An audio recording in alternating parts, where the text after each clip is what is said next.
try to test stuff out. It's like, oh, okay. Fun. And pretty quickly, within the first episode, I was like, okay, I have a hunch that this is going to go somewhere.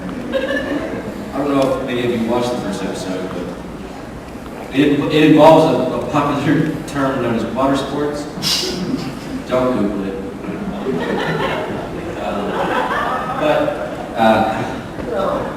Anyway, I was leaving the booth, and I got a text message from the office manager, and she was like, by the way, how would you like to be credited in this show? Which I'd never been asked that question before. She was basically like asking if I wanted to use a fake name, which immediately put some red flags up. I was like, well, I'm already here, and I've already really lost most of my dignity.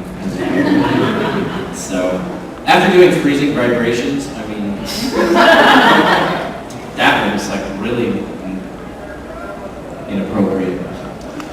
But I can tell you I have trouble looking Alexis Tipton in the eye still to this day. She plays Kiyoshi.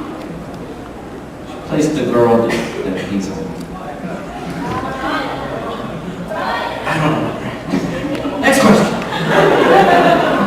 Well, I'll come back to you because I want a new person. Yeah. How'd I get my start in anime? That's not weird at all. But I'll tell you. It was purely accidental. I was actually trying to be an electrical engineer and it didn't pan out, so this was what happened. I did theater in Dallas for like 10 years, and eventually I did this show where I played this neurotic gay writer who had fantasized and believed that he was in a relationship with a guy across the street from him, and then he like confronts him and gets beat up. I got to be really sarcastic and emotional, and it caught the eye of an agent, and that agent signed me, and then they started giving me auditions at places, and eventually I got an audition at Funimation, and I auditioned there a bunch of times before they ever even started using me. And it wasn't really until Ian Sinclair, who I had met doing Titus Andronicus, and we became friends, and he was a director there, so he got me my first named character, which was Terrorist number 2, in the second season of Black Butler. I get thrown out of a train pretty quickly. And after that, I was in the book, so I just started getting work with people like this. What's your weird question?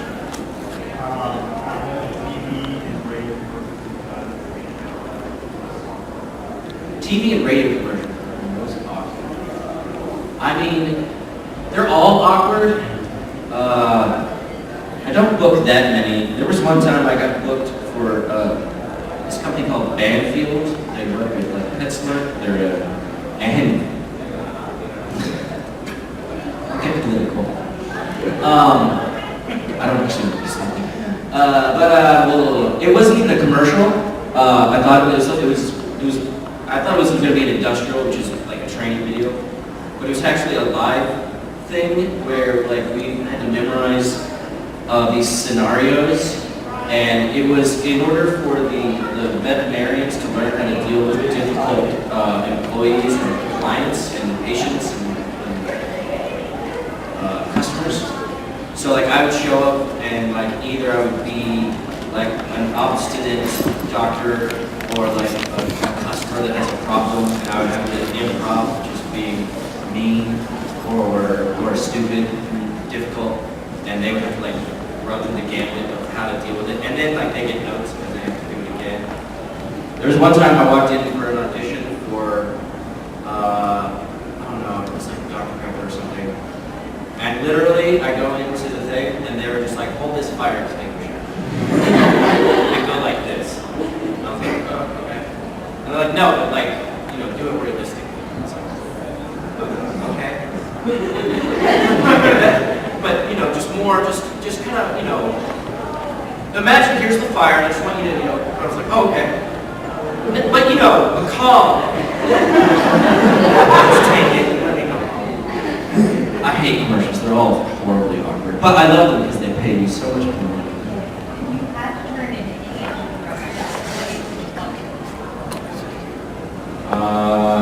Dolphin. I just think they kind of got it made. You know, they can beat up sharks. They're supposed to be as intelligent as us. I imagine their social lives are probably pretty cool. And there's this really. Did anybody watch the show Radiolab? Oh, you gotta check it out. It's not a show. It's a podcast that is on NPR. They're like in New York or something. Google it right now. Don't Google it. If you get on your phones, you're only allowed to go to Twitter and follow me, or Instagram and follow me, or like my Facebook page. Wait, real quick. Anyway, this woman lived in a house with a dolphin. Like, they created this house.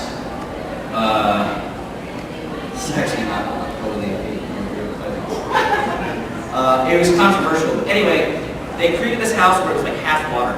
So like, she would sleep up on the top, but like the kitchen was full of water, and she just lived with this dolphin.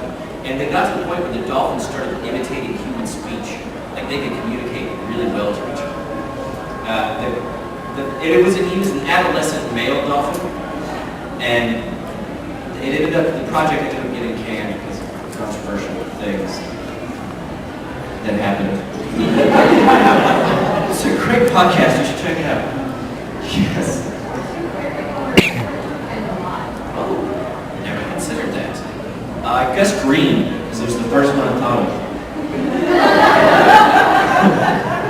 I like the color green too. I don't know why it had to be given such a bad rap and be like associated with envy. I think green is pleasant. Yes.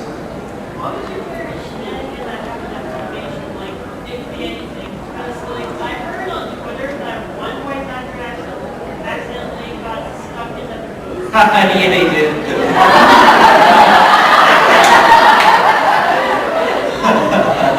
Yeah, Rico Fajardo was trapped in the booth for like hours because the doorknob broke.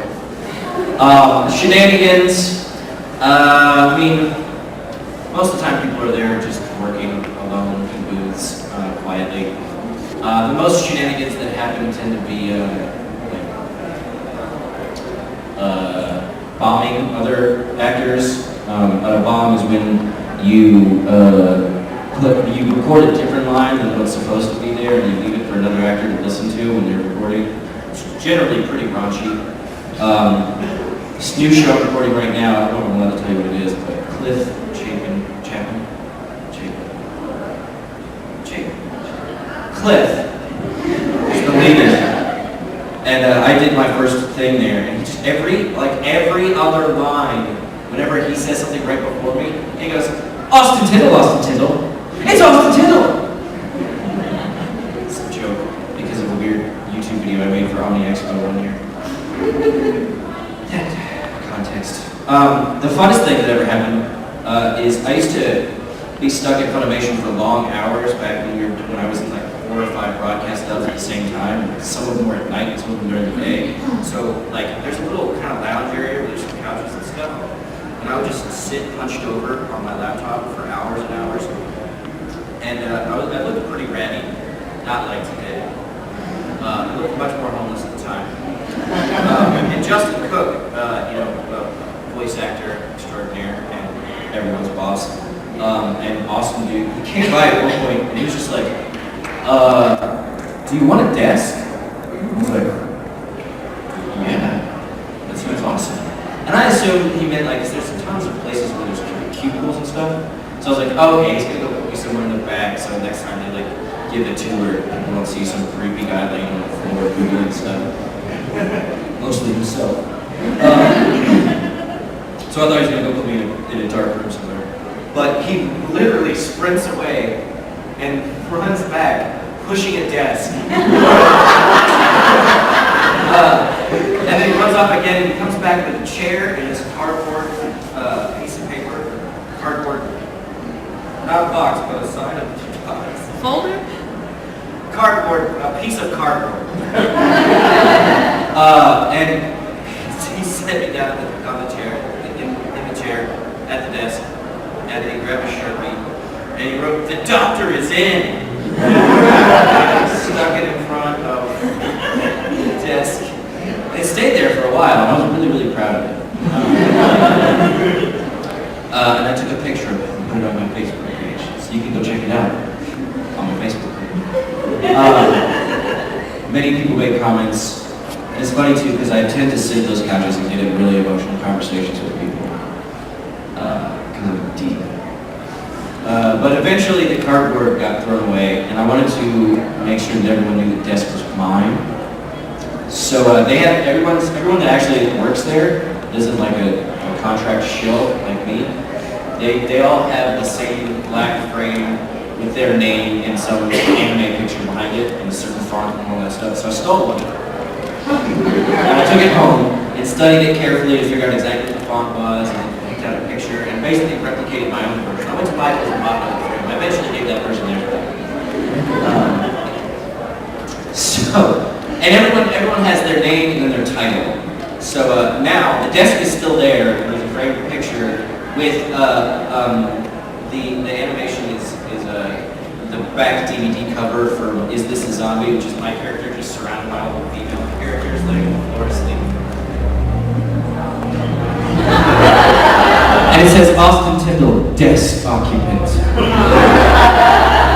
I'm very proud of it. So no one can argue that that's not mine. I get really angry when people say that. Who's next? You already... I feel like I'm forgetting something. Whatever. Let's move on. You. Good question. It's too late.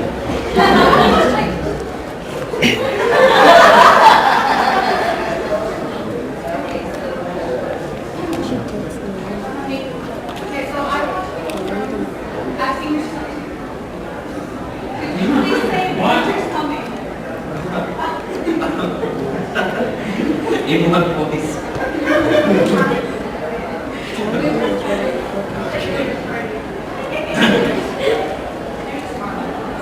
Is Karma? Okay. Are you recording already?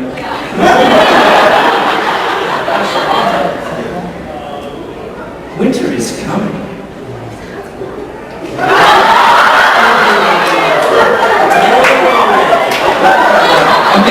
You want another one?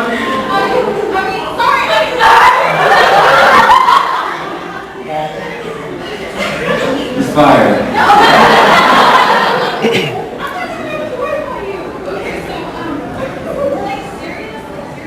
Okay, I'll give you a season 2 comedy. And tell me when. Winter is coming.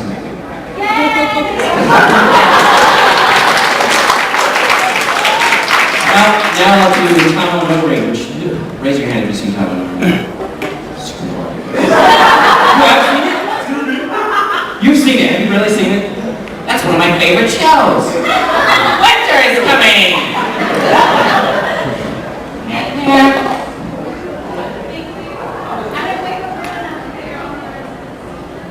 I brought pens, lady.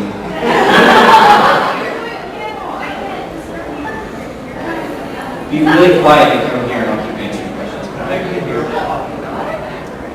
Come up here and come around. Get your thing and bring it here and then I'll sign it. Do you have it with you? You don't have anything with you, do you? You do? You're going to have it happen in front of all these people. What's your question? So, you've done more work with Microsoft on it. So, you guys usually have that is like an example. Is silicon, is your accelerator, your Karma line versus machines. Yeah, I know what you're talking about. So, is that like a planned out for you guys, or is it just like on a test you have exactly? It does seem like it's contributing.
thinking of just telling them that the eye patch was my interpretation of the character.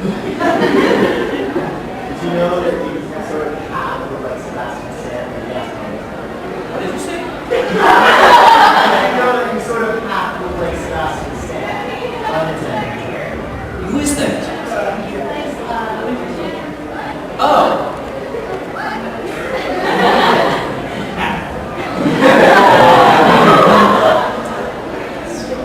Still waiting for marketers. I never answered your question. It was destiny that brought Mike and I together. I think it's weird. We've talked about it a few times. Been like, why do we end up doing this? And I guess it's we're in a similar vocal range, but we don't necessarily sound the same. So it's like if one of us is playing the protagonist, then a slightly different one of us would probably play the antagonistic other. But yeah, I've done a few panels with Micah, and every single time people ask us who we want to fight, and it's the most awkward question ever. Because neither one of us know how to fight. So who would win? We're lovers, not fighters. Oh, I don't know. He's wired. He's wily. You never know. You in the back. Do you ever look up like fan fictions of your characters?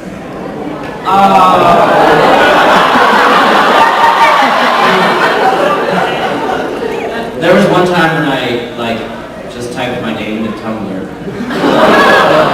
and I was shocked at some of the things I saw, like watercolor paintings of old headshots. This is so real. No, I haven't, but I kind of want to now, I guess. People always ask me who I ship, and I'm just like, that sounds like it takes a lot of time. Yeah. Alright, so I heard you got your undergrad in music. Well, I don't know if I can. This is an 18-year-old panel. Write it down. Oh, you sit here. A lot of crazy things occurred. And I was studying electrical engineering, but I was also very active in the theater department. And that school, I mean, it's what you would expect a theater department at an engineering school to be like. The tenured professor there was named Fred Kerchak, who is a world-renowned avant-garde solo artist. He taught me a lot of amazing things, but he's also like insane. And they never did any classical or normal plays. It was generally, most of the time, like something one of the directors had written, and they were always very strange. I remember at one point, Raphael Perry, who was the executive director of Shakespeare Dallas, came in to guest direct something, and there was like, we had to film something that was being projected for a live show, and I was playing as a ghost. I just ended up naked, straddling this dude for like an hour. We also did this play with Tom Riccio called There's Never a Reference Point, and it was based on the journal entries of a woman that had dissociative identity disorder. So she had multiple personalities. And she actually eventually came and worked with us during the process. And I played this like amalgamation of all the horrible men in her life. And then a lot of the other actors played the different characters that were her. And it was this immersive kind of 45-minute experience that took place in a room where each different part of the room was occupied by one of the different personalities. And I would kind of go to each one, mostly improv stuff. Most of what we did was improv with kind of a small scripted narrative. It was completely insane. And you, as an audience member, could walk through and experience what it's kind of like being in her brain. And it was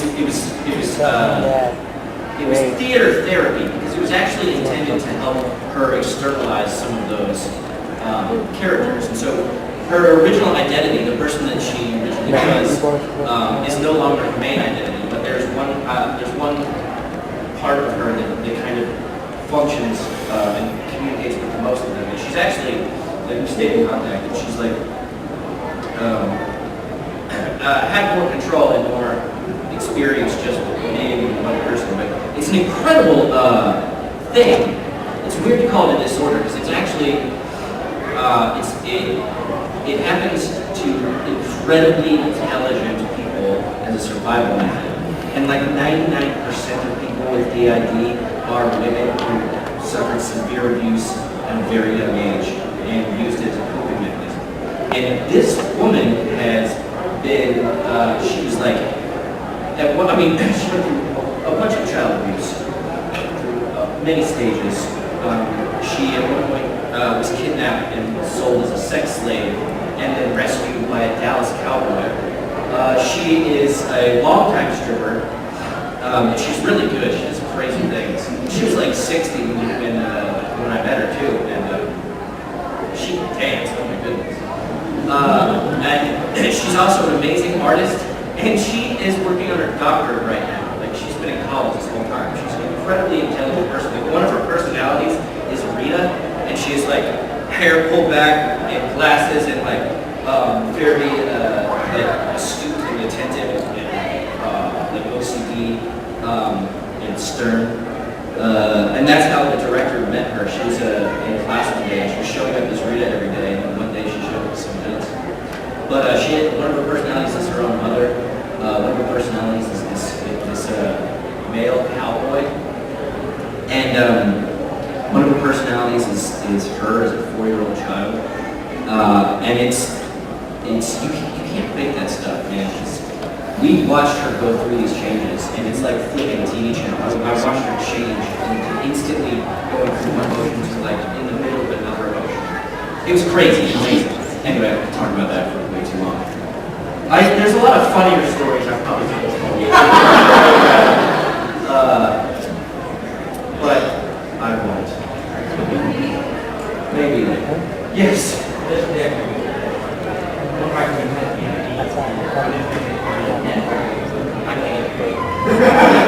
Sorry. Maybe if I take a test. Oh wow. I probably get it.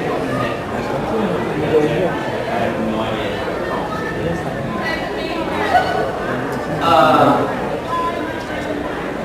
I mean, there are books and subjects that don't know what they are. And this was 12 years ago when I did this.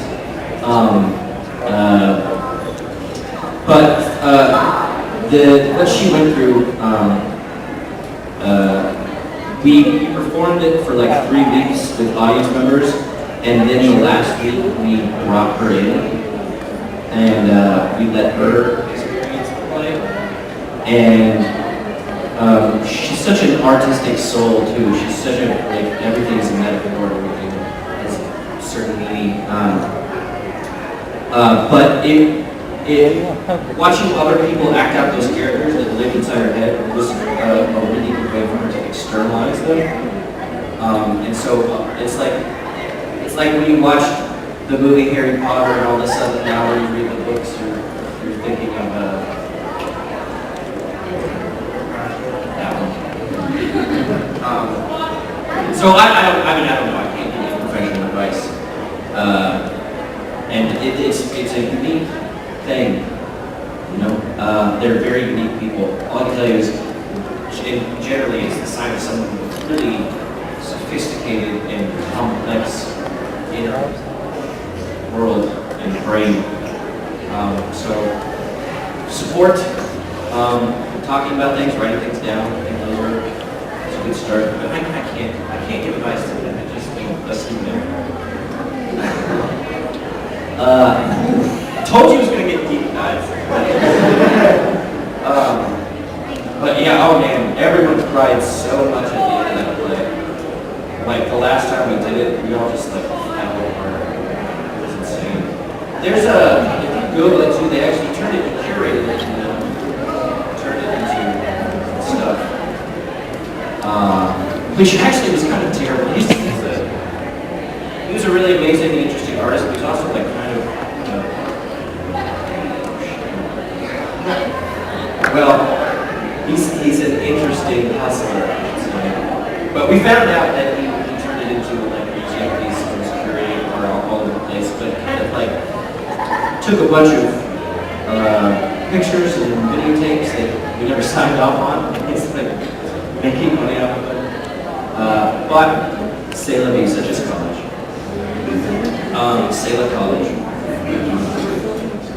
Anyway, enough of that. Let's talk about something else.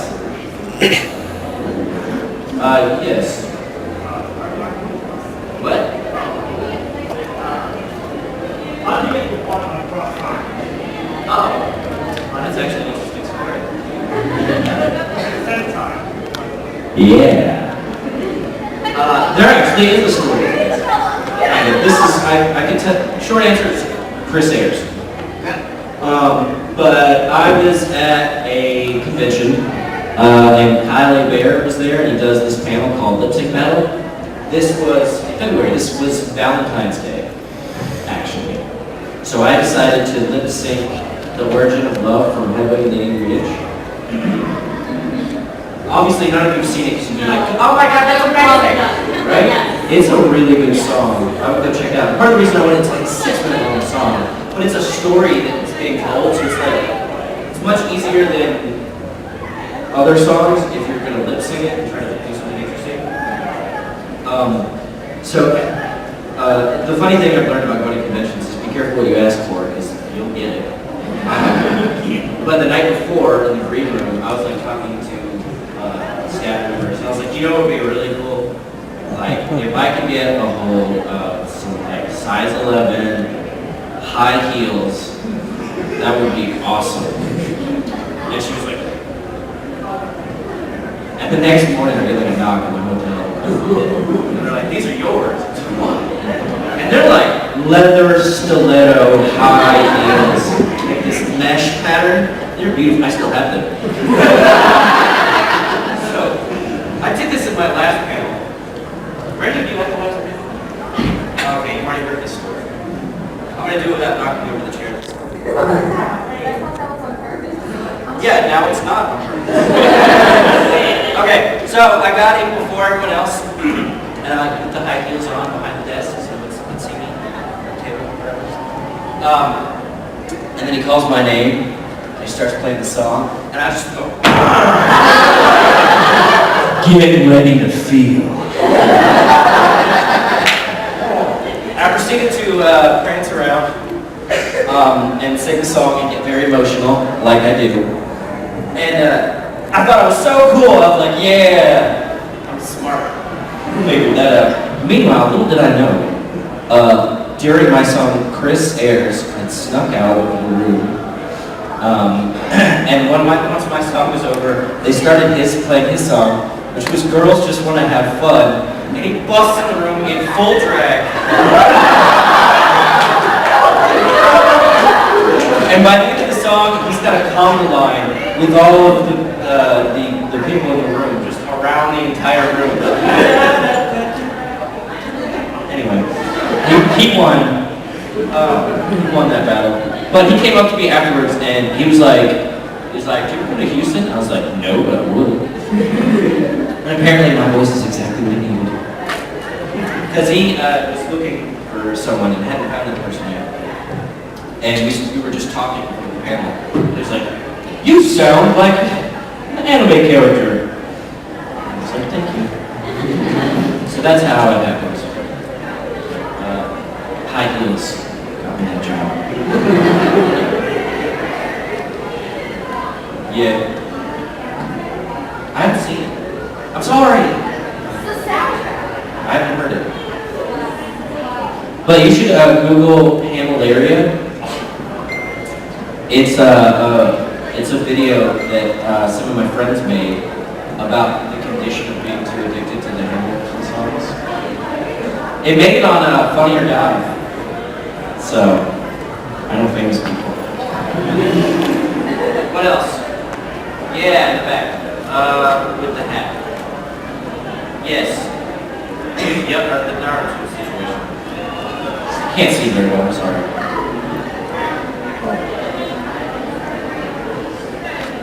If I could choose to be any character I voice, who would be?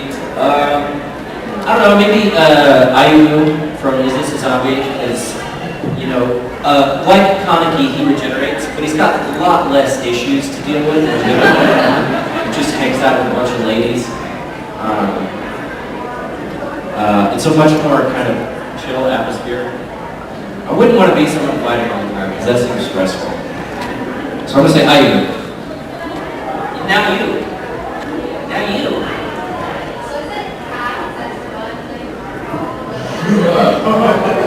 Get out.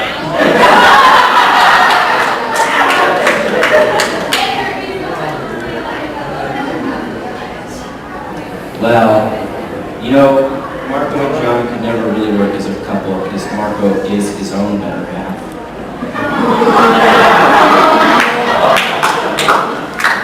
It doesn't even have to make sense, you just say half. Yeah. What country would it be? Nice! Now we're getting somewhere. Italy? Huh? Is that just a random day? No, I love Italy. I've been there twice. Carbonara, man. I love it. I've had such a great time there. I want to go back. I also went to Holland. It's a nice country, but they've already. I don't want to take them on version of visit from my Italian castle. I don't know. No, take over North Korea. Thank you. Sorry, I don't want to get political, but that's what I would do. Ironic to say. It's still an improvement of leadership. Don't put that on YouTube. Yes.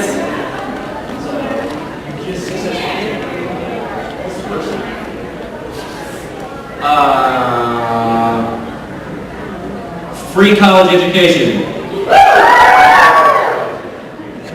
I was just watching someone on my Facebook timeline posted this, like Fox News. Who's the one that's really annoying?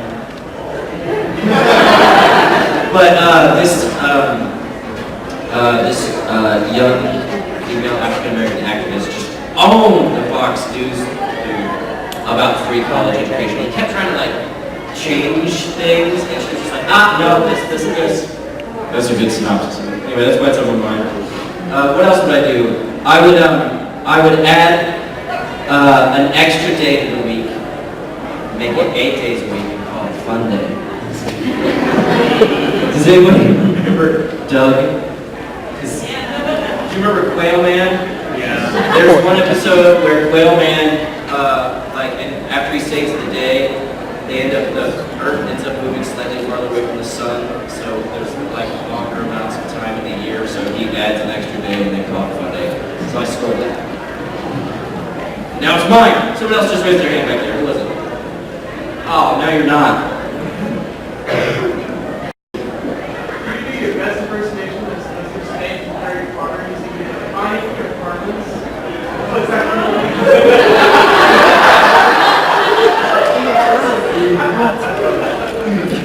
You want Karma to be impersonating Snape.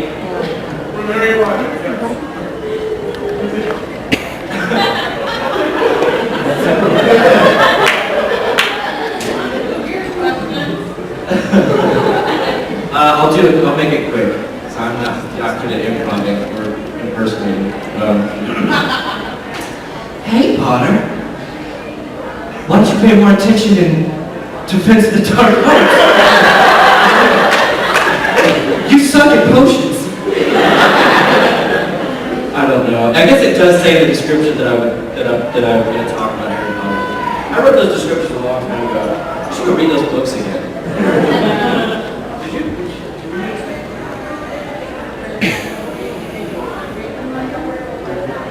Yeah, when I got into it, I was dating this girl,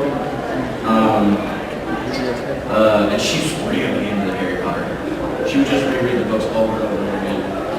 And I started reading around book 4. And she's got like a Deathly Hallows tattoo, which is intense. Just like camping. Intense.